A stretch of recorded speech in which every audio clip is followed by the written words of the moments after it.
मधुबन के बाबा, मधुबन के बाबा मुरली वाले, आपका क्या कहना, आपका क्या कहना। ओम शांति। आज 13 नवंबर 2021 के साकार मधुर महावाक्य हैं। आज मीठे मीठे बाप दादा बोले, मीठे बच्चे, मैं तुम बच्चों के लिए हथेली पर बहिष्ट लाया हूँ। तुम मुझे याद करो तो स्वर्ग की बादशाही मिल जाएगी। बाबा ने कहा कि मीठे बच्चे, मैं तुम्हारे लिए हथेली पर बहिष्ट लाया हूँ। तुम मुझे याद करो तो स्वर्ग की बादशाही मिल जाएगी।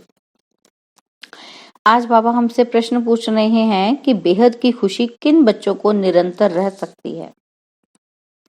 और उत्तर में बाबा कहते हैं कि बेहद का संन्यास जिन्होंने किया है और संग तोड़ एक संग जोड़ा है, वही निरंतर खुशी में रह सकते हैं। और दूसरी बात बाबा कहते, जो फॉलो फादर करते हैं उन्हें सर्विस का शौक होगा तो उनकी खुशी कभी गायब नहीं हो सकती है। ठीक है, तो बाबा कहते हैं जो बाप को फॉलो करते हैं और जिनको खुशी से सर्विस का शौक रहता है, उनकी खुशी कभी गायब नहीं हो सकती। गीत है छोड़ भी दे आकाश सिंहासन। ओम शांति। मीठे मीठे रूहानी बच्चों ने गीत सुना। यह किसने कहा? बाप ने बच्चों को कहा कि गीत सुना। बाबा ने पूछा है, बाप ने पूछा है। बाबा कहते हैं जब अति दुख होता है तो तब बुलाते हैं।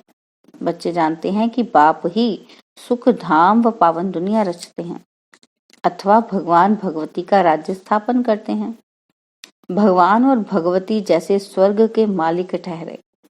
बाबा कहते तुम देखते हो कि लक्ष्मी नारायण कितने धनवान थे, कितनी बड़ी राजधानी थी। उनकी राजधानी में कभी कोई उपद्रव नहीं होता। बाप बच्चों को वर्षा ही ऐसा देते हैं तो कितनी खुशी में रहना चाहिए। परंतु नंबरवार पुरुषार्थ अनुसार तो है ही। कोई कोई तो पूरा ज्ञान ना उठाने के कारण ना वहां की खुशी में रहते हैं और ना यहाँ की खुशी में रहते हैं। उनको कहते हैं कि दोनों जहां से गए, क्योंकि बाप से वर्षा लेते लेते गिर पड़ते हैं। दुनिया में यह किसी को मालूम ही नहीं कि भगवान आकर स्वर्ग स्थापन कर रहे हैं, क्योंकि वह आते ही हैं गुप्त रूप में। कहते हैं जरूर भगवान इस समय होना चाहिए, क्योंकि सब घोर अंधेरे में है। रात को 12 बजते हैं तो उनको घोर अंधेरा कहा जाता है। रात में घोर अंधेरा और दिन में घोर प्रकाश होता है। बच्चे जानते हैं अब भक्ति मार्ग की रात पूरी होती है, जिसमें दुख ही दुख है। मनुष्य समझते हैं कि भक्ति के बाद भगवान मिलता है। बाबा कहते तुम जानते हो कि बाप ही आकर हम सबकी सदगति करते हैं। तुम बच्चों में भी नंबरवार तो जरूर हैं। कोई का तो खुशी का पारा चढ़ा हुआ रहता है, मेहनत भी खुशी से करते हैं। सर्विस का शौक रहता है कि कोई को जाकर समझाएं। इसलिए बाबा प्रदर्शनी मेले आदि का भी प्रबंध रचते रहते हैं कि औरों को समझाने से खुशी का पारा चढ़ जाए। यहाँ जिनके पास धन है वह समझते हैं कि हम तो स्वर्ग में बैठे हैं। बाबा कहते हैं उन्हों के लिए ज्ञान उठाना मुश्किल है। इसलिए गाया हुआ है कि कोटों में कोई ही इतना समझदार बन बाप के वर्षे के अधिकारी बनते हैं। फॉलो फादर गाया हुआ है तो बाप की श्रीमत पर चलना पड़े। जो अच्छी तरह से श्रीमत पर चलते हैं उनको फॉलो फादर करना चाहिए। जैसे ये ब्रह्मा, बाबा कहते हैं जैसे ये बच्चा ब्रह्मा बच्चा अच्छी तरह चल रहा है, लेकिन लौकिक बच्चे राय पर नहीं चले तो कहा तुम अपनी राह ले लो। रावण की मत पर चलने वाले और राम की मत पर चलने वाले इकट्ठा नहीं रह सकते। बाबा कहते क्योंकि फॉलो किया ना, तो बाबा कहते तुम बच्चे समझते हो कि भारत में ही आदि सनातन देवी देवता धर्म था। वह 84 जन्म ले पतित बने हैं और तब पुकारते हैं कि हे पतित पावन आओ। बाबा कहते अभी तुम बच्चे समझते हो कि बाकी थोड़े रोज हैं। दैवी राजधानी स्थापन करने में टाइम तो लगता है, ये है गुप्त, इसमें लड़ाई की बात नहीं।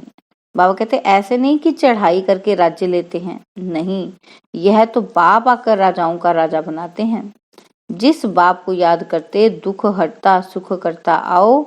बाबा कहते सन्यासी गुरु थोड़े दुख हरता हो सकते हैं। उन्हों का सन्यास है हद का और तुम्हारा है बेहद का। इसमें बेहद की खुशी रहती है। इन लक्ष्मी नारायण भगवती भगवान को भी बेहद की खुशी है ना। पतित मनुष्यों को तो जो आता सो बोलते हैं। बाबा कहते तुम तो एक एक अक्षर अर्थ सहित बोलते हो। नई दुनिया में है एक ही धर्म, उनकी कोई से भी भेंट नहीं की जाती। पुरानी दुनिया में भेंट की जाती है। नई दुनिया में यह पता ही नहीं रहता कि पुरानी दुनिया में क्या होगा। वहां सब कुछ भूल जाता है और यहाँ तुमको सब कुछ बतलाया जाता है कि नई दुनिया कब स्थापन होगी और पुरानी दुनिया कब विनाश होगी। बाबा कहते तुमको सब नॉलेज है। अब तुमको बाप मिला है स्वर्ग की स्थापना करने वाला, तो उनसे अच्छी तरह से वर्षा लेना चाहिए। वर्षा मिलना भी उन्हों को है जिन्होंने कल्प पहले अच्छी तरह पुरुषार्थ किया था। बाबा कहते उनमें भी नंबरवार हैं। ये है कांटों की दुनिया। पहले नंबर का कांटा तो सब में है ही। पुरानी दुनिया छीछी और नई दुनिया अच्छी होती है।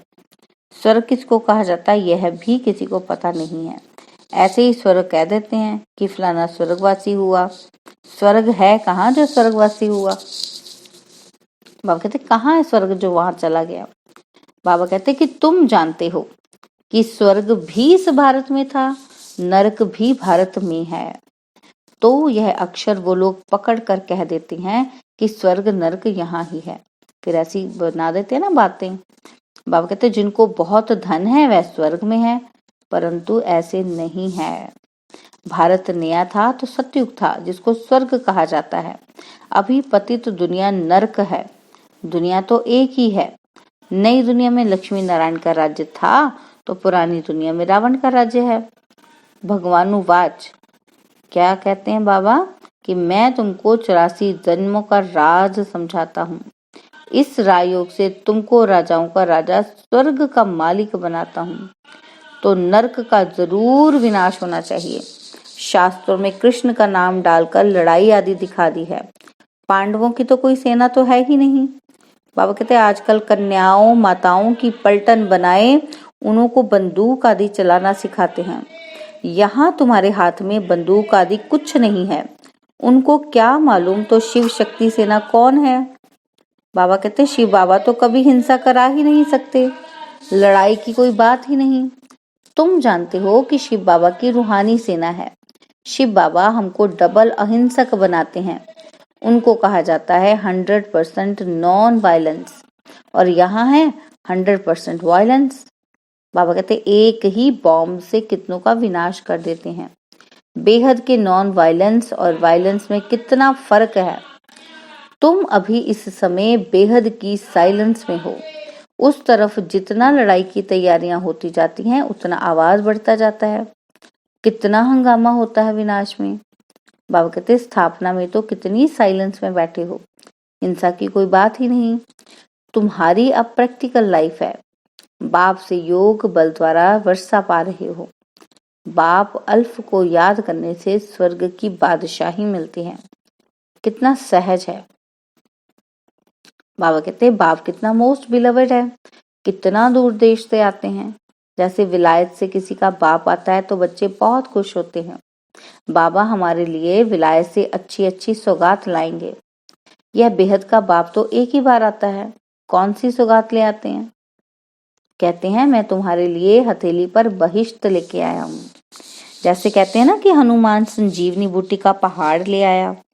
बाबा कहते हैं अब पहाड़ तो कोई उठा ही नहीं सकता है ना। वैसे ही बाप कहते हैं कि मैं हथेली पर बहिष्ट ले आया हूँ। अब बहिष्ट कोई हथेली पर थोड़े उठता है। ये तो समझ की बात है। बच्चे तो जानते हैं कि बाबा हमारे लिए नंबर 1 सौगात लाए हैं। बाप कहते हैं कि मैं आया हूँ तुमको पावन दुनिया का मालिक बनाने, तो पावन बनना पड़े। यह राजयोग है ना। भारत का प्राचीन राजयोग गीता के भगवान ने ही सिखलाया था और रजाई दी थी। अब फिर से राजयोग सिखला रहे हैं। बाबा कहते तुम कहते हो कि हम स्वर्ग की स्थापना करने वाले बाप के बच्चे हैं। बाप नई दुनिया स्थापन करते हैं तो जरूर किसी को तो बादशाही मिली होगी ना। ऐसे भी नहीं कि सिर्फ स्वर्ग में रहने वालों को ही बाप ने दिया होगा, और सबको भी तो बाप देते हैं ना। बाकी सबको ड्रामा अनुसार मुक्ति का पाठ मिला हुआ है, सब मुक्त हो जाते हैं। एक ही बाप सर्व का सदगति दाता है, दूसरा न कोई। बाबा कहते तुम्हारे पास प्रदर्शनी में जो नामी ग्रामी आते हैं ना, जो मानते हैं कि बरोबर गीता का भगवान श्री कृष्ण नहीं है, शिव है, तो उनसे लिखवा लेना है, क्योंकि बड़े आदमियों की ही बात को सुनेंगे, गरीब की तो कोई सुनता ही नहीं। इसलिए प्रदर्शनी में कोशिश कर यह लिखवा लो कि गीता का भगवान एक ही है, वह सबका बाप है। आज से 5000 वर्ष पहले भारत स्वर्ग था, लक्ष्मी नारायण का राज्य था, और अभी तो सारे विश्व पर रावण का राज्य है। बाबा कहते यही सबका दुश्मन है, जिसको वर्ष वर्ष जलाते हैं फिर भी मरता नहीं है। अभी भारत का बड़ा दुश्मन वह रावण है, यह बात सिर्फ तुम जानते हो। अब राम परमपिता परमात्मा रावण पर जीत पहनाते हैं, कहते हैं कि मुझे याद करो तो तुम्हारे पाप नाश होंगे, तुम लायक बन जाएंगे, तो फिर नई दुनिया चाहिए। जरूर पुरानी दुनिया का विनाश भी हुआ होगा, तो होगा। महाभारत लड़ाई लगी ही तब है जब रावण राज्य विनाश हो, राम राज्य स्थापन होता है। रावण राज्य में ही हाहाकार शुरू होता है, और हाहाकार के बाद जय जयकार होती है, दुनिया बदलती है।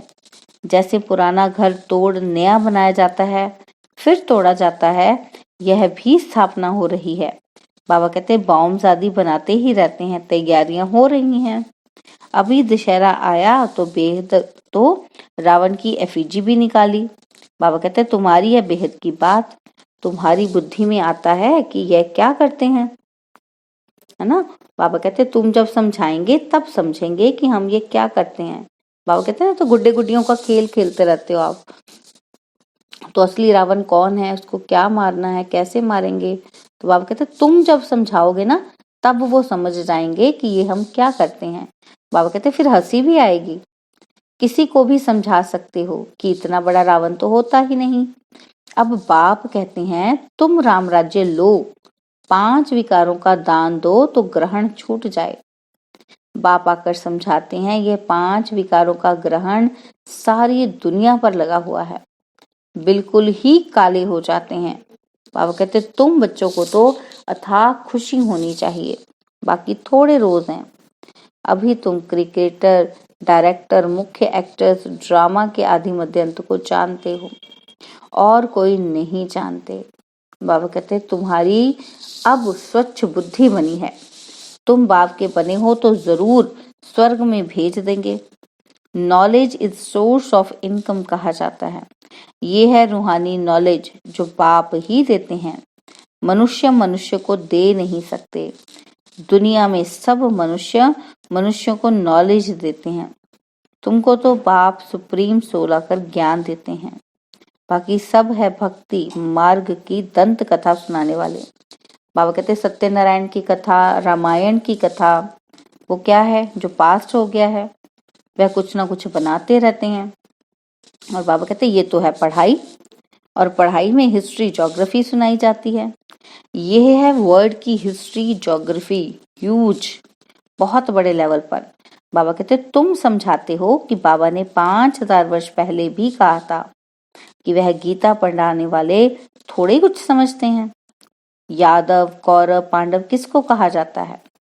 बाबा कहते कि तुम प्रैक्टिकल में देखते हो कि कौन है पांडव, कौन है यादव, कौरव। यूरोप वासी यादवों ने मूसल निकाले, विनाश हुआ, और विनाश के बाद क्या हुआ। बाबा कहते वह कुछ नहीं दिखाते हैं, वह समझते हैं कि प्रलय हो गई। बाबा कहते हैं कि तुम शास्त्रों को मानते हो, पूछते हैं। तो बाबा कहते बोलो हाँ, हम शास्त्रों को जानते हैं, मानते हैं। बाबा कहते उनको बोलो कि हम जानते भी हैं और मानते भी हैं, और दुनिया वाले तो सिर्फ मानते हैं, वो जानते नहीं हैं। बाबा कहते यह सब भक्ति मार्ग के हैं, ज्ञान तो एक बाप ही सुनाते हैं जो ज्ञान का सागर है। अब भक्ति खत्म हो, ज्ञान जिंदाबाद हो रहा है। पुरानी दुनिया का विनाश सामने खड़ा है, नथिंग न्यू। हमारी प्रीत है बाप से, हम और संग तोड़ एक संग जोड़ते हैं। बाप कहते हैं अपने को आत्मा समझ मेरे साथ योग लगाओ। इसको ही भारत का प्राचीन योग कहा जाता है। बाबा कहते हैं जो बाप ही सिखलाते हैं। कृष्ण की आत्मा भी इस समय अंतिम जन्म में है। इनको कहते हैं कि तुम अपने जन्म को नहीं जानते हो, यह तुम्हारा बहुत जन्मों के अंत का जन्म है, इसलिए मैंने इसमें प्रवेश किया है। मैं इसमें बैठकर तुम बच्चों को ब्रह्मा मुख वंशावली बनाए राज्य भाग्य देता हूँ। बाप के सिवाय और कोई बता न सके। यह तो बाप खुद इस मुख द्वारा सुना रहे हैं। यह बाबा भी पहले कुछ नहीं जानते थे, तुम भी कुछ नहीं जानते थे। भारतवासियों को ही समझाना पड़े कि 84 जन्मों का चक्र कैसे फिरता है। यह वही लड़ाई खड़ी है जिसमें स्वर्ग के गेट खुले थे, जबकि बाप ने अगर राजयोग सिखलाए मनुष्य को देवता बनाया था। अच्छा, मीठे मीठे सिकिलदे बच्चों प्रति माता पिता बाप दादा का याद प्यार और गुड मॉर्निंग। रूहानी बाप की रूहानी बच्चों को नमस्ते। हम रूहानी बच्चों की रूहानी बाप दादाजी को दिलवा जान सिकवा प्रेम से नमस्ते। ओम शांति। प्यारे बाबा, मीठे बाबा, मेरे बाबा, शुक्रिया बाबा, शुक्रिया बाबा, शुक्रिया बाबा। धारणा के लिए मुख्य सार है। पहला पॉइंट है कि जो अच्छी रीति श्रीमत पर चलते हैं उन्हें फॉलो करना है। बेहद की खुशी में रहने के लिए आप समान बनाने की सेवा करनी है। और सेकंड पॉइंट है प्रीत बुद्धि बन और संग तोड़ एक बाप से जोड़ना है। डबल अहिंसक वन साइलेंस में बैठ अपनी राजाई स्थापित करनी है। और बाबा ने आज हमें वरदान दिया है कि मर जीवे जन्म की स्मृति द्वारा कर्म बंधन को संबंध में परिवर्तन करने वाले परोपकारी भव। मर जीवे जन्म की स्मृति द्वारा कर्म बंधन को संबंध में परिवर्तन करने वाले परोपकारी भव। बाबा कहते लौकिक कर्म बंधन का संबंध अब मर जीवे जन्म के कारण श्रीमत के आधार पर सेवा के संबंध का आधार है। कर्म बंधन नहीं, सेवा का संबंध है। बाबा कहते सेवा के संबंध में वैरायटी प्रकार की आत्माओं का ज्ञान धारण कर चलेंगे तो बंधन में तंग नहीं होंगे, लेकिन अति पापात्मा अधिकारी आत्मा से भी नफरत व घृणा के बजाय रहम दिलबन तरस की भावना रखते हुए सेवा का संबंध समझकर सेवा करेंगे तो नामी ग्रामी विश्व कल्याणी व परोपकारी गाए जाएंगे। और स्लोगन है समय व परिस्थिति प्रमाण वैराग्य आया तो यह भी अल्पकाल का वैराग्य है। बाबा कहते सदा काल के वैरागी बनो। स्लोगन समय व परिस्थिति प्रमाण वैराग्य आया तो यह भी अल्पकाल का वैराग्य है, सदा काल के वैरागी बनो। ओम शांति। स्वर्ग सजा ले तू आज, काम क्रोध मद लोभ मोह वश आज है सब मोहताज। योग लगा कर पाप मिटा ले, स्वर्ग सजा ले तू आज।